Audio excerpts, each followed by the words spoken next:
O plano das Nações Unidas. Uau! Será que é geopolítica? Será que tem alguma coisa secreta aí?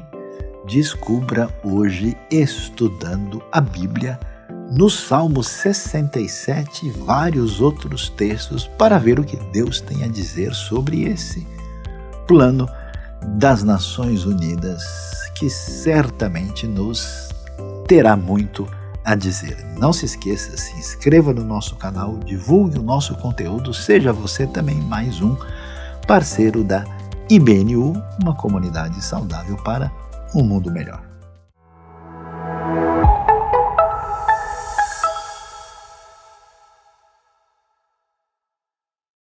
Celebração IBNU, momento de estar em sintonia para agradecer a Deus, para celebrar as bênçãos e procurar entender a palavra divina, a diretriz para a nossa vida que nos é dada da parte do Senhor do Universo.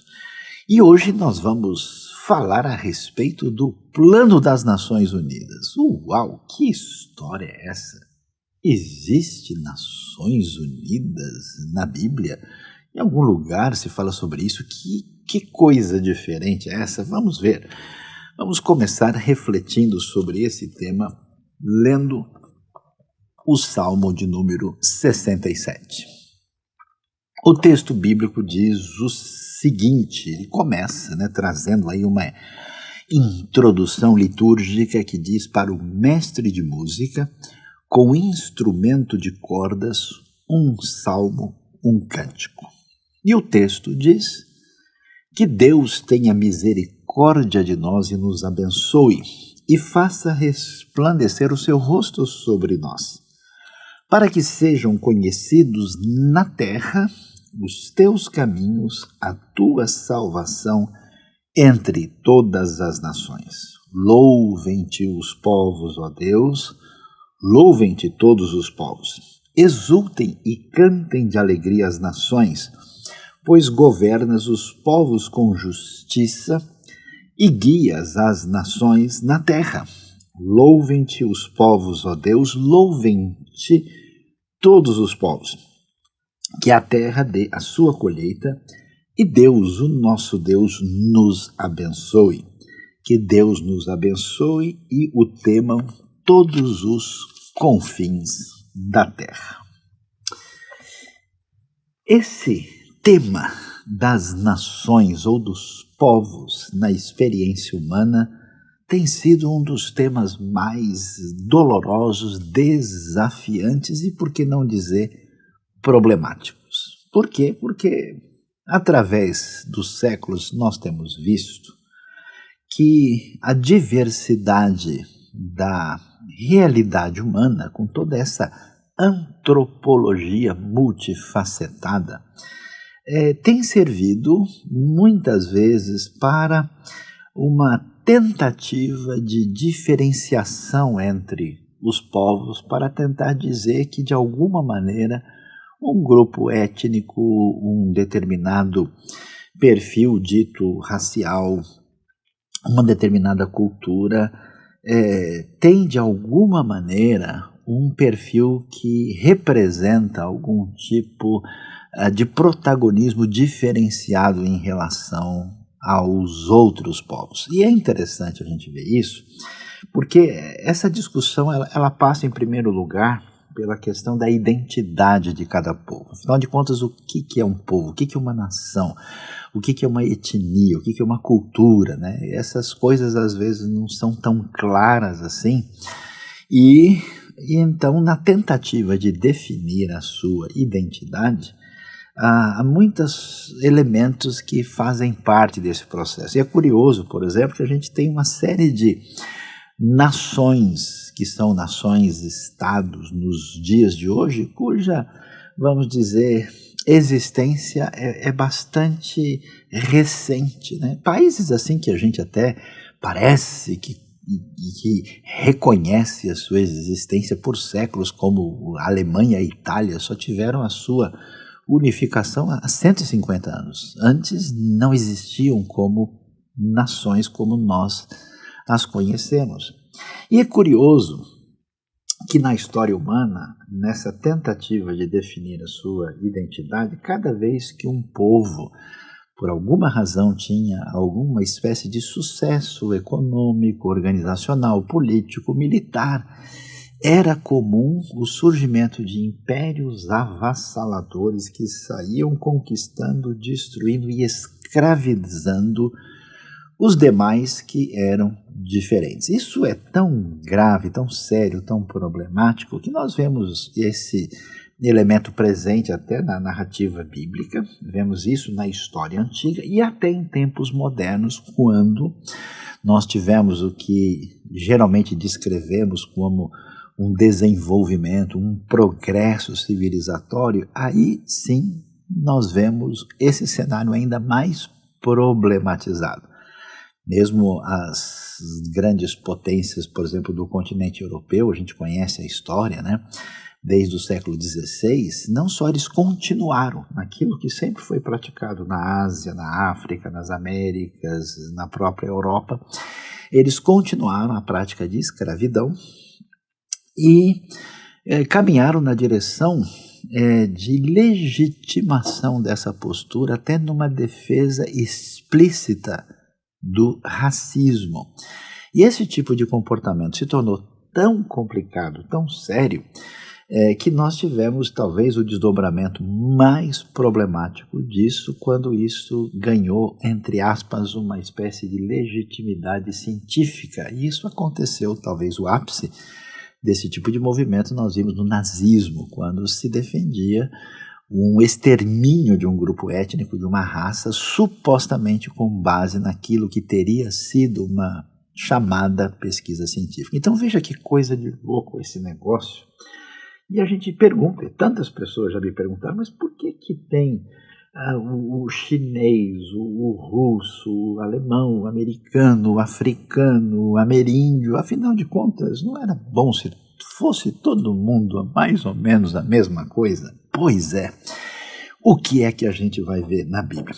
Vamos começar. Esse Salmo 67 é muito interessante.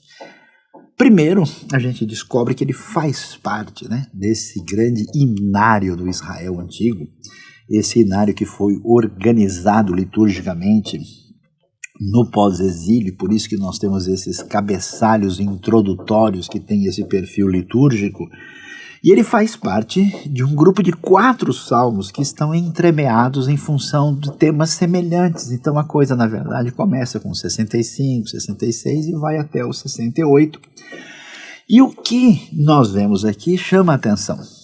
Tudo indica que esse salmo, conforme a gente lê no versículo 6, que a terra dê a sua colheita e Deus, o nosso Deus, nos abençoe, parece que é um momento de celebração, alguma comemoração, talvez, por exemplo, na época de Pentecoste, exatamente aí em Shavuot, né, quando está se celebrando a colheita e está se reconhecendo que isso é bênção de Deus.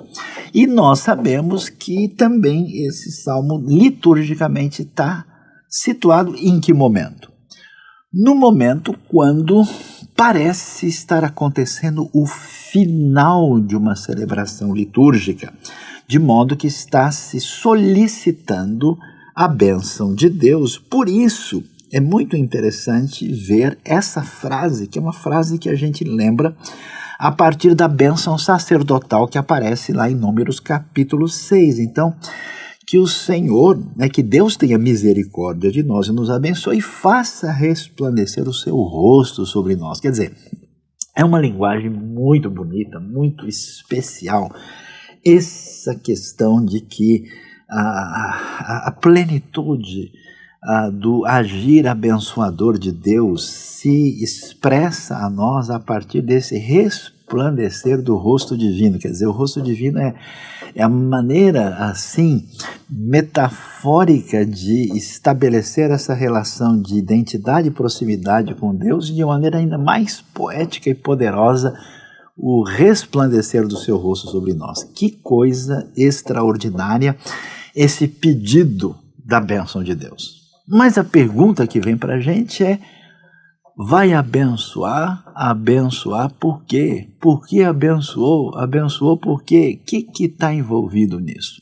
Muita gente imagina, exatamente em função desse discurso limitado, desse discurso de circunscrição de limites, né, dessa mentalidade onde cada um olha a sua peculiaridade, particularidade, e diz: está vendo como de alguma maneira eu sou melhor fisicamente, eu sou melhor etnicamente, eu sou melhor em termos de inteligência, eu sou melhor eu sou, entre aspas, mais apto do que os outros, né? Que é essa grande bobagem, uma infantilidade presente em muitos grupos e pessoas até hoje.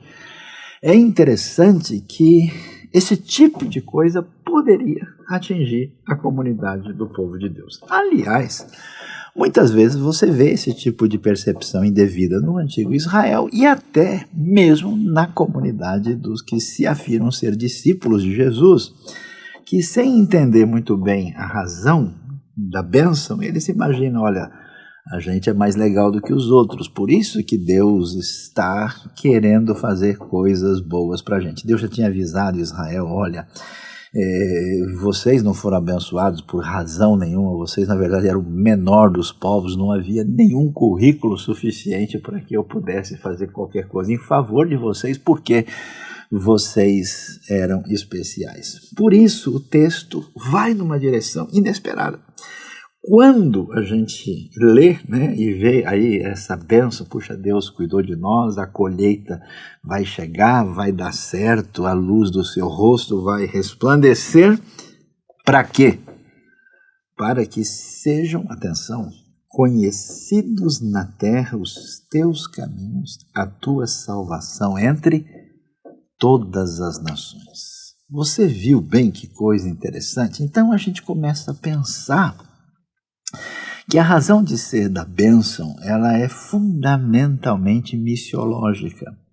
E essa missiologia que as pessoas devem ter conhecimento de Deus, e nesse sentido não tem ninguém melhor do que ninguém, isso se destina a todas as nações. E a gente começa a tentar ver por quê, de onde vêm essas ideias e por que elas se fundamentam. Então veja, por exemplo, quando nós olhamos para a questão das nações, a gente começa a ver isso com clareza pela primeira vez lá em Gênesis 10, versículo 31 e versículo 32. O texto diz o seguinte: são esses os descendentes de Sem, conforme seus clãs e línguas em seus territórios e nações.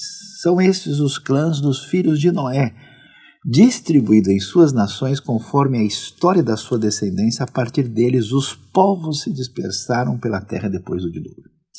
Ou seja, é curioso, porque quando a gente olha esse capítulo de Gênesis, a gente fala: peraí, tem alguma coisa errada nisso aqui.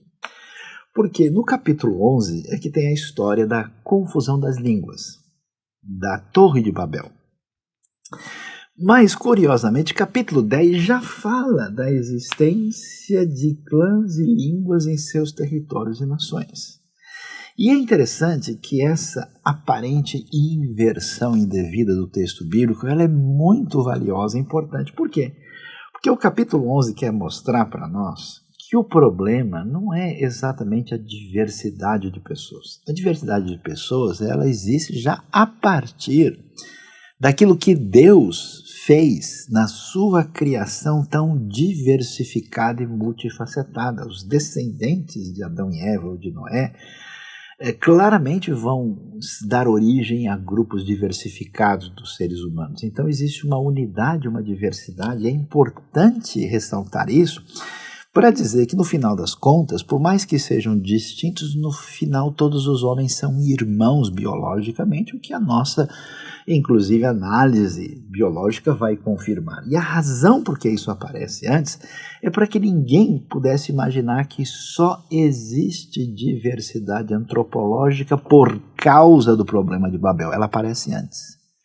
E aparece com esses detalhes tão interessantes: clãs, línguas, territórios e nações, para que fique claro que esses são simplesmente os descendentes de Noé.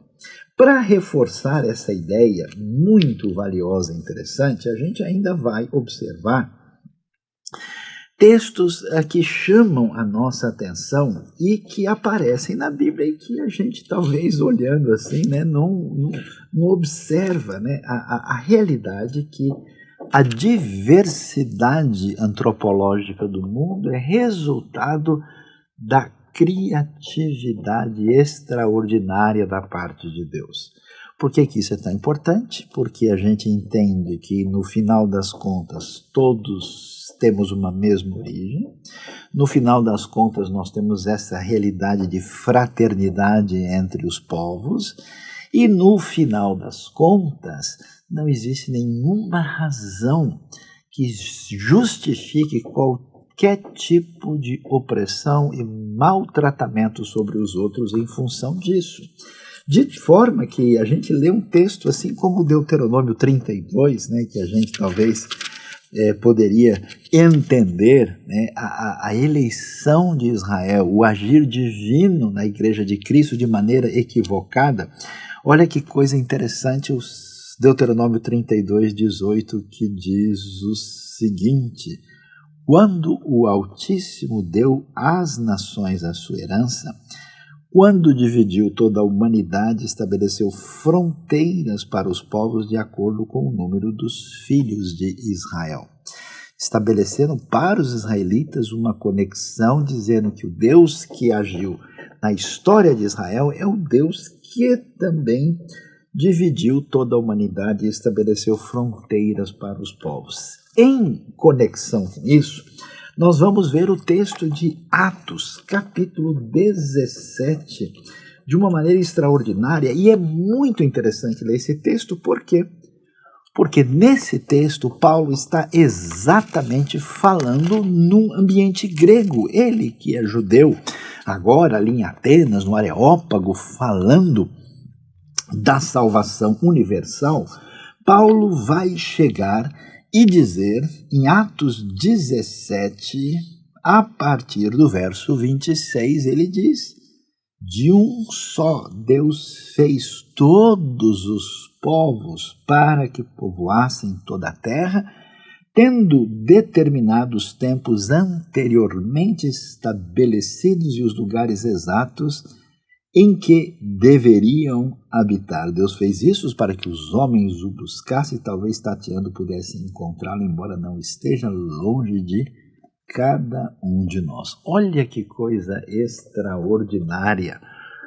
Nós vamos ver que Deus não só é o Deus de toda a diversidade antropológica, mas é o Deus que também age no decorrer da história dos povos, no decorrer da sua presença nos diversos lugares, ou seja, não é só o Deus da criação, o Deus que tem a ver com a realidade biológica, mas também com a realidade histórica e cultural.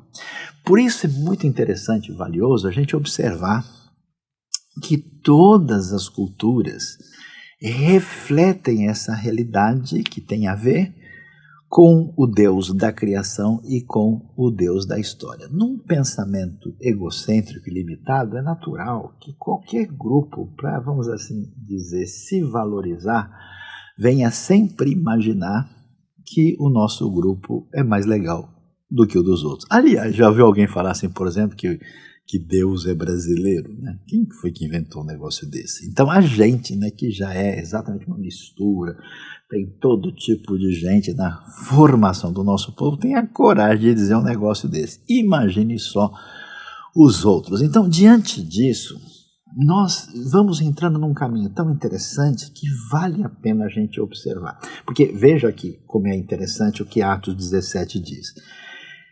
Diz para nós que Deus fez isso para que os povos tateando talvez pudessem encontrá-lo. E mostra então uma caminhada das diversas culturas na sua sede espiritual, procurando de alguma maneira representar essa sede na busca de uma realidade que pudesse encher o seu coração. Quando os diversos povos, etnias, nações fizeram isso, de modo geral, eles criaram uma relação com o sagrado muito limitada à sua particularidade. Por isso que os deuses das nações geralmente são deuses estritamente étnicos.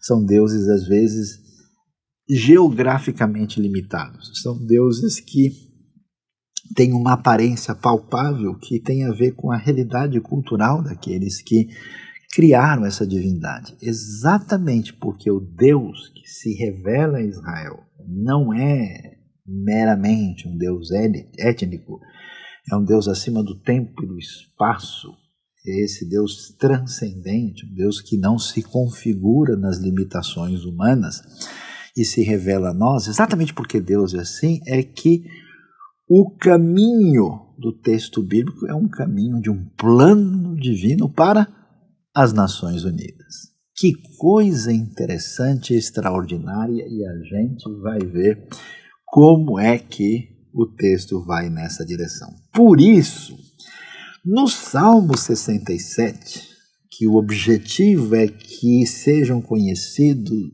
na terra os caminhos de Deus, né?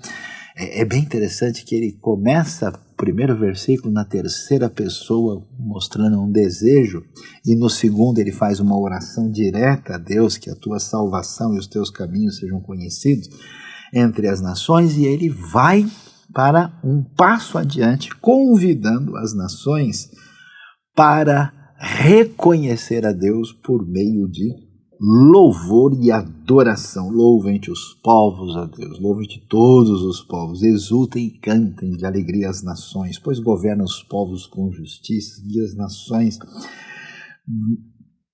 na terra, louvem-te os povos a Deus, louvem-te todos os povos. Isso está em total sintonia com aquilo que a gente vai encontrar na Escritura, em outros textos muito peculiares e especiais. Você lembra, lá em Gênesis capítulo 12, porque é muito interessante ler assim, o começo de Gênesis, o que a gente descobre lá?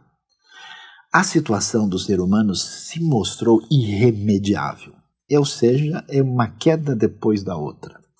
É uma Copa do Mundo onde todo mundo sai derrotado. É um negócio assim absurdo, né? A queda no capítulo 3 é Caim e Abel, no capítulo 4 é o dilúvio de 6 a 9, é a Torre de Babel, no 11 a gente já não sabe nem o que fazer, e Deus então aparece chamando um indivíduo conhecido como Abrão. E Deus diz para Abrão o seguinte, ele o convida a confiar nele, a seguir na direção onde Deus tem um projeto de redenção e salvação, e adivinha, um projeto das Nações Unidas. Que projeto é esse? Projeto muito especial. O projeto é que Abraão, por meio de você, isso é inclusive repetido lá em Gálatas, por meio de você serão abençoadas todas as famílias, todas as tribos, todos os grupos étnicos da terra. Você percebe? Muita gente às vezes não se liga no movimento, porque ele imagina assim, não, no Velho Testamento Deus fala só com Israel, chega no Novo Testamento, veio Jesus, aí abriu as portas para as nações, viveremos felizes para sempre, forever and ever, amém. Não, a coisa já está lá atrás. Abraão já recebe essa promessa. E até mesmo quando você vê a história de Israel, quando o povo sai do Egito, no meio deles já vem gente que entra nessa comunidade da fé. Até mesmo na história israelita antiga, vários estrangeiros como Raabe, Ruth, Naamã, fazem parte dessa caminhada.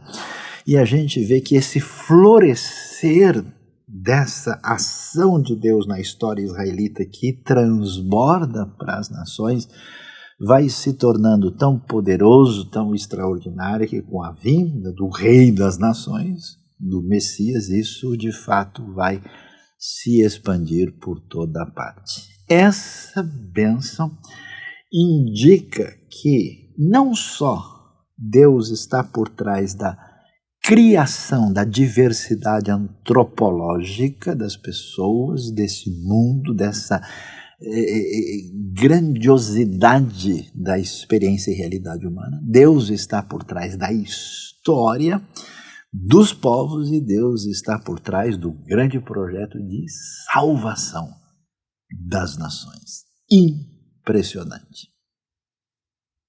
E quando falamos nessa salvação das nações, que salvação é essa?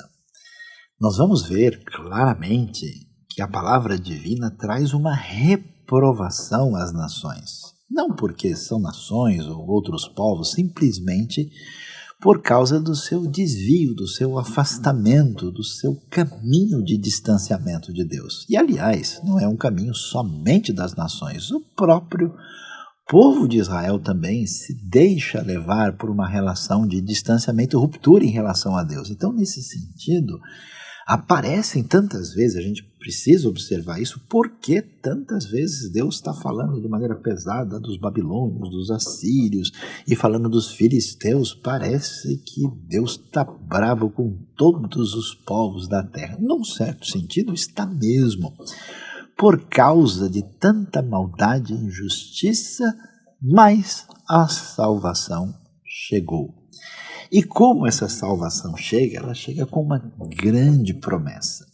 A promessa de perdão. Por isso é que o Messias, Jesus, que é o Salvador, que faz o sacrifício perfeito, também ele é chamado de o Rei das Nações. Por isso é que ele vai trazer de volta essa ideia do governo divino. Aliás, essa ideia é a ideia predominante que nós vimos aqui no próprio Salmo de número 67. Veja, que a ideia de louvar a Deus é porque nós vamos ver claramente a razão de ser desse louvor é porque Deus governa os povos com justiça, guia as nações na terra. Por isso é que há um motivo para exultar e cantar de alegria. Esse é o foco, quer dizer, o foco do governo divino que vem com essa salvação.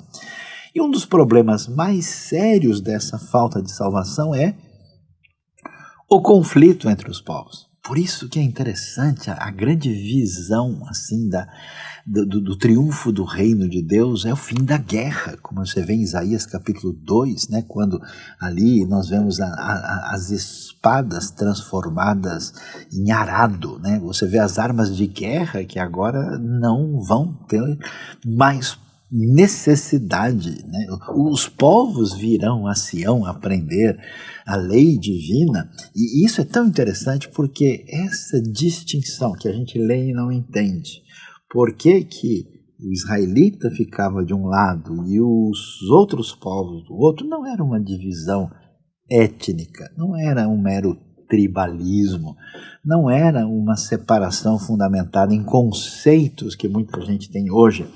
A ideia tinha a ver simplesmente com o tipo de relação com Deus que essas pessoas estavam tendo, que não era uma relação adequada, prolífica, que pudesse estar em conexão com o projeto redentivo de Deus. Por isso, olha que coisa interessante, eu gosto de dizer e repito, né? Olha que coisa mais linda, mais cheia de graça, é o texto que passa para a nossa lição. Temos duas passagens extraordinárias lá nos profetas que a gente talvez nem preste atenção. Uma está em Ezequiel, nosso Ezequiel 47, quando fala da redenção futura que atinge a terra de Israel e que tem a ver com um novo templo, tudo isso que a gente lê, quando ele está falando dessa realidade de restauração futura dessa terra, a gente às vezes fala sobre tanta coisa e o elemento mais forte a gente não enxerga. Qual é o problema do povo de Judá? Eles estão na Babilônia, eles foram levados para o cativeiro. Ezequiel profetiza do ano 593 ao ano 571 a.C. E qual é o problema desse povo? Eles foram atrás dos ídolos das nações. E agora eles estão lá, lançados entre as nações. Quando a redenção chegar, isso vai se inverter. E agora, em vez de eles terem uma herança problemática no meio das nações perdidas, as nações receberão a herança que chega por meio deles. E olha só Ezequiel 47, diz o texto no verso 21, distribuam essa terra entre vocês de acordo com as tribos de Israel. Vocês a distribuirão como herança para vocês mesmos e para os estrangeiros residentes no meio de vocês e que tenham filhos. Vocês os considerarão como israelitas de nascimento junto com vocês e a eles deverá ser designada uma herança entre as tribos de Israel. Qualquer que seja a tribo na qual o estrangeiro se instale, ali vocês lhe darão a herança que lhe cabe, palavra do soberano Senhor. Uau! É impressionante observar a ideia da redenção que envolve o que na época era impensável, a inclusão desses gentios dentre aquilo que é chamado tribos do próprio Israel no momento da redenção plena que vai alcançar aí o desfecho de Ezequiel dentro da lógica do afastamento e da restauração que Deus traz. Isso é tão forte, que a coisa ainda é mais séria quando a gente lembra que Israel tem tipo um trauma, né, no seu sofrimento histórico. O que aconteceu com Israel no Egito? Eles foram escravos ali. O que aconteceu com o Reino do Norte na mão da Síria? O que aconteceu na mão da Babilônia? Acho que o sofrimento mais terrível foi exatamente Egito e a Síria. Mas olha o que diz Isaías capítulo 19. O texto termina dizendo o seguinte: naquele dia haverá uma estrada do Egito para a Síria. Os assírios irão para o Egito, os egípcios para a Síria, os egípcios e os assírios cultuarão juntos. Naquele dia Israel será um mediador entre o Egito e a Síria, uma bênção na terra. O Senhor dos exércitos abençoará, dizendo: benditos sejam o Egito, meu povo, a Síria, obra de minhas mãos, e Israel, minha herança. Que coisa impressionante! Isso sim é o plano das Nações Unidas. Inacreditável. Quem poderia imaginar que os nomes dos povos tão claramente definidos como inimigos piores do povo de Israel, na proposta da redenção futura, fazem parte dessa tríade que tem a ver com esse projeto de redenção e de salvação que Deus prepara para atingir todas as nações de uma maneira única, extraordinária e diferenciada. Por isso é que a gente vai caminhar na direção que o texto bíblico nos apresenta. E que direção é essa? Duas direções finais vão aparecer nesse cenário aqui. Uma direção tem a ver, portanto, com a missão do povo de Deus e a outra com essa glorificação final. Exatamente por causa disso, porque o Deus que criou as nações, que atuou na história diversificada das nações, com povos da Ásia, da África, da Europa, da Oceania, da América, de toda parte, esse Deus que agiu assim na história também é o Deus que providenciou a salvação e que trouxe a salvação por meio do Rei das Nações e que chama essa comunidade diversificada de gente de toda parte que agora é unida como um povo que é exatamente esse povo que é o corpo de Cristo, é a igreja para estar comprometida com a missão. E esse compromisso com a missão é muito claro, por isso, desde sempre, Jesus deixa claro que esse evangelho deve ser pregado. A gente vê a grande comissão, Mateus 28, 19 e 20, né? Vocês devem ir pregar o evangelho a todas as nações, batizando-os em nome do Pai, do Filho e do Espírito Santo. Quer dizer, desde o início, a vocação da igreja primitiva era exatamente ter esse desdobramento para fazer esta grande festa das nações por meio da prática da missão. O que significa isso na prática? Significa que a gente deve celebrar a diversidade antropológica que Deus criou. Significa que qualquer atitude racista, atitude de tentativa de orgulho em função de qualquer característica ou qualquer momento histórico nosso é uma maneira de tirar a glória de Deus e da sua graça para a gente achar que de alguma maneira fomos nós que fizemos isso e somos especiais sem que isso seja verdade. Significa que nós não estamos enxergando o agir divino e significa que nós estamos num caminho equivocado. O caminho é celebrar a unidade, celebrar a história, aprender de maneira especial com essa mutualidade, com esse multiculturalismo positivo do texto bíblico, diferente de outras propostas estranhas que possam surgir, e especialmente ter o foco para a obra da missão que deve atingir todo o mundo. Por isso, Jesus deixou claro em Mateus 24:14, o Evangelho do Reino será pregado a todas as nações, todos os povos, todas as tribos, e então virá o fim. Isso é tão extraordinário que, quando a gente lê o Salmo 67, a gente entra nessa vibe de adoração. Eu acho impressionante, não só o louvor, não só a exultação, porque vamos viajar comigo no tempo aqui. Você vai para o Israel antigo, você vai lá para o Templo de Jerusalém, e nesse momento da história, muito provavelmente, a maneira, quando principalmente esse salmo foi cantado, foi nesse templo já reconstruído depois do exílio, por causa de toda a configuração litúrgica. Você vê que tem um selá, uma pausa no versículo 1 e no versículo 4.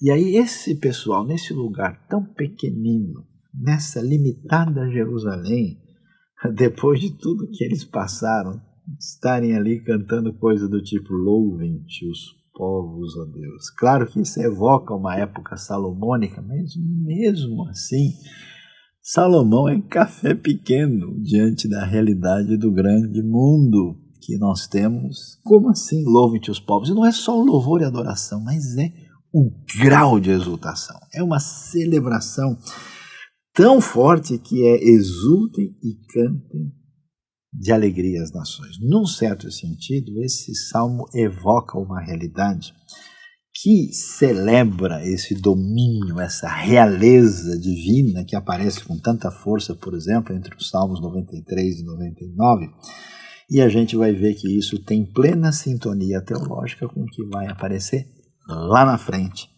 no Apocalipse. Por que é tão importante que a gente faça já agora a festa das nações? Por que é importante que brasileiros, argentinos, americanos, colombianos, portugueses, alemães, suíços, angolanos, argelinos, marroquinos, israelenses, japoneses, chineses, coreanos, australianos, mongóis, gente do mundo todo esteja nessa celebração? Porque é o ensaio para o grande coral. Essa criatividade divina que passa pela realidade biológica e que faz toda essa trajetória histórica e que está alinhada com o projeto de redenção, ela vai chegar para a gente dizendo o quê? Apocalipse 7, verso 9.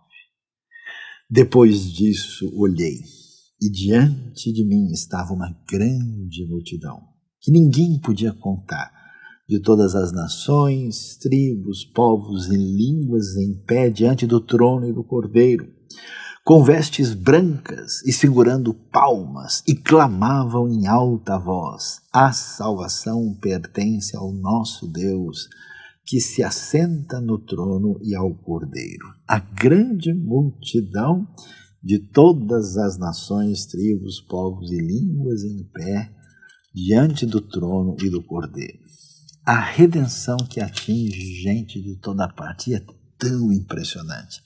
Eu já vi gente da Oceania, eu já vi gente na Ásia, na África, em lugares diferentes, na Europa, nas Américas, e é tão extraordinário ver gente adorando e louvando com um rigor, com uma atitude reverente, assim, tão impressionante, ao mesmo tempo com efusividade, com movimento corporal. Em outros lugares, esse coral, eu vou dizer o seguinte, eu não sei como é que vai ser o ensaio, eu não sei como é que vai ser essa afinação, mas vai ser qualquer coisa de quase parar o coração.